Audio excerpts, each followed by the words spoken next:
আসসালামু আলাইকুম রহমতুল্লাহ। আলোচনা করব বিল্ডিং ডিজাইনের খুঁটিনাটি বিষয়ের মধ্যে থেকে ষষ্ঠ অধ্যায় নিয়ে। এর পূর্বে আরো কিছু অধ্যায় আছে, এরপরেও আরো জানার জন্য অনেক কিছু অধ্যায় তৈরি হবে এবং আলোচনা হবে।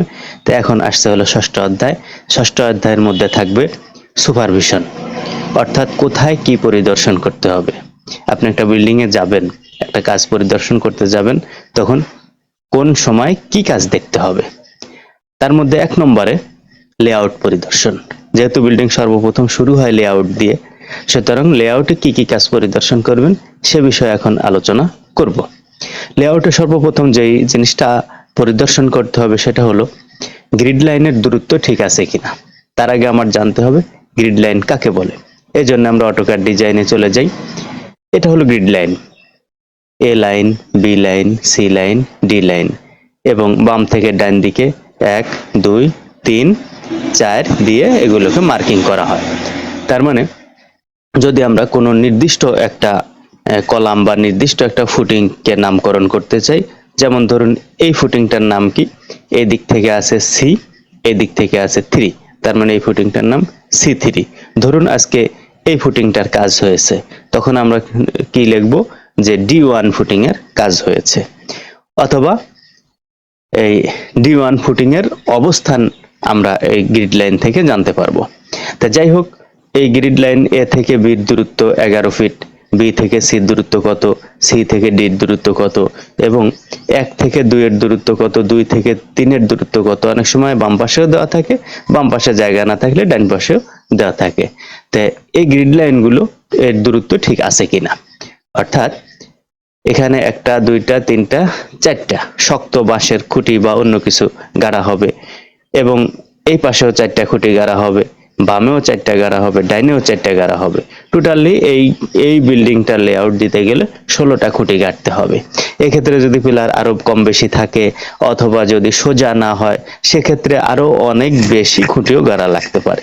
তাই যাই হোক, 16টা খুঁটি গাড়ার পরে সুতা টানাইতে হবে, এই খুঁটির থেকে এই খুঁটি, এই বি থেকে এই বি, এই 1 থেকে 1 পর্যন্ত এভাবে সুতা টানাইতে হবে। তখন আমাকে সর্বপ্রথম যেটা দেখতে হবে সেটা হলো এই সুতার থেকে এই সুতা, এই সুতার থেকে এই সুতা ঠিক আছে কিনা। তো এটা হলো গ্রিড লাইনের দূরত্ব ঠিক আছে কিনা পরিদর্শন করা। এরপরে কোথাও কোনো প্রকার কস আছে কিনা। তার মানে আমরা দেখতে পারলাম যে যখন চারপাশে সুতা টানানো হয়ে গেছে, তখন এই সুতার থেকে এই কর্নার থেকে এই কর্নার পর্যন্ত এখানে 45 ফিট 5 ইঞ্চি আছে। সুতরাং এই কর্নার থেকে এই কর্নার পর্যন্ত 45 ফিট 5 ইঞ্চি আছে কিনা এটা আমার দেখতে হবে। অথবা এখানে আমি ডিজাইনে উল্লেখ করে দিছি 45 ফিট 5 ইঞ্চিতে যদি আমার মিলে যায় তাহলে বুঝতে হবে কস নাই। যদি উল্লেখ নাও থাকে তখন উভয় কর্নারটাকে আমরা এই জিনিসটা চেক দিয়ে দিব যে উভয় কর্নার ঠিক আছে কিনা। অনেক ক্ষেত্রে বিল্ডিংটা এরকম চতুর্ভুজ আকৃতির থাকে না, তখন যে কোনো 4 পিলারের 2টা কোণে মাপলেও কস ঠিক করা যাবে। পরবর্তীতে আমার যে জিনিসটা দেখতে হবে সেটা হলো বেজ দাগানো ঠিক আছে কিনা। যখন আমি একটা বেজের সেন্টার পেয়ে গেলাম, তখন এখানে লেখা আছে যে এই সেন্টার থেকে এদিকে 2 ফিট, বাম দিকে 2 ফিট, উপর দিকে 2 ফিট, নিচের দিকে 2 ফিট বেজ ঢালাই। যদি আরেকটা দেখি, দেখা গেল যে এদিকে বাম দিকে 2 ফিট 6 ইঞ্চি, ডান দিকে 2 ফিট 6 ইঞ্চি, উপরে 2 ফিট 6, নিচে 2 ফিট 6। এটা হলো বেজের অবস্থান। সুতরাং এখান থেকে 2 ফিট 6 ইঞ্চি দূরে এসে আমাকে শল দিয়ে একটা দাগ দিতে হবে। যেহেতু মাটি কাটতে হবে একটু বেশি করে এবং কাঠের শাটারিং করতে হবে, তাই আরো 6 ইঞ্চি বেশি করে, অর্থাৎ এদিকে 3 ফুট, এদিকে বামে 3 ফুট, উপরে 3 ফুট, নিচে 3 ফুট দূরে একটা দাগ দিতে হবে। দাগ দিয়ে সেই দাগ থেকে আবার এই কর্নারের দিকে 3 ফুট, এই ওলনের পয়েন্ট থেকে এই কর্নারে 3 ফুট দিয়ে এই কর্নারের দাগটা পাবো। আবার একইভাবে 4 কর্নার যখন আমরা দাগ পাবো, তখন কোদাল দিয়ে অথবা ভারী কোনো যন্ত্র দিয়ে এখানে দাগ দিতে হবে। অর্থাৎ আমি যেহেতু 6 ইঞ্চি বাড়ায় দিছি, তার মানে এই লাইন বরাবর, এখানে যে লাল লাইনটা আছে এই লাল লাইন বরাবর আমাকে দাগ দিতে হবে। সেই কথাই বলেছি যে বেজ দাগানো ঠিক আছে কিনা, অর্থাৎ যতটুকু দাগানোর দরকার ছিল ততটুকু দাগানো হয়েছে কিনা। এরপরে যে জিনিসটা দেখবো, শাটারিং এর জন্য পর্যাপ্ত জায়গা আছে কিনা। যেহেতু বেজ ঢালাই সর্বোত্তম পদ্ধতি হলো শাটারিং করে নেওয়া। অর্থাৎ এই সাদা লাইনটা আমাদের বেজ ঢালাই, এর জন্য সাদা লাইনে আমরা শাটারিং করব এবং 6 ইঞ্চি বেশি করে এই লাল লাইন বরাবর আমরা মাটি কাটবো।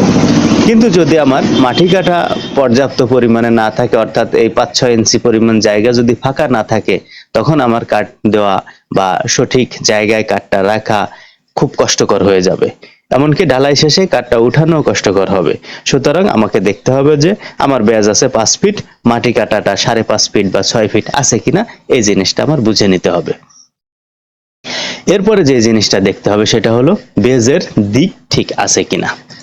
অনেক সময় দেখা যায় যে সেন্টার থেকে বেজের চারপাশ ঠিকই আছে, কিন্তু একটা বেজ এদিকে আছে, আরেকটা বেজ আরেক দিকে ফিরে আছে, আরেকটা বেজ অন্য দিকে ফিরে আছে। এই জিনিসটা আমার খেয়াল করতে হবে যে বেজের দিক ঠিক আছে কিনা। এরপরে দেখতে হবে লেআউটের জন্য গাড়া খুঁটি গুলো মজবুত আছে কিনা।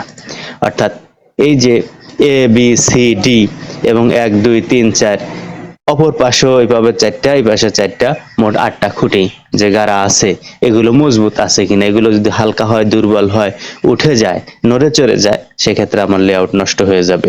যেহেতু এই খুঁটিগুলো আমার দীর্ঘদিন পর্যন্ত থাকবে, অর্থাৎ গ্রেড বিম, কমপক্ষে গ্রেড বিম ঢালাই পর্যন্ত এই খুঁটিগুলো থাকবে। তাই এখানে আমার দেখতে হবে যে এই খুঁটিগুলো মজবুত আছে কিনা। আরেকটি বিষয় সর্বপ্রথম যেটা খেয়াল করতে হবে, এটা এন, অর্থাৎ বিল্ডিং এর এই প্ল্যানটাকে আমরা এই ডান দিকে উত্তরমুখী করে দাঁড়াবো। তখন আমার দেখা যাবে যে উত্তরমুখী করে দাঁড়াবো, যেদিকে উত্তর আছে ওইদিকে যেন ওই এনটা পড়ে, নর্থ ভিউটা পড়ে। তখন দেখা যাবে যে আমার জায়গার সাথে বিল্ডিং এর ফাউন্ডেশন বা ফুটিং লেআউট মিলে যাবে। তাই এই ছিল আজকে আমার লেআউট পরিদর্শনের ভিডিও। সবাইকে ধন্যবাদ। আল্লাহ হাফেজ।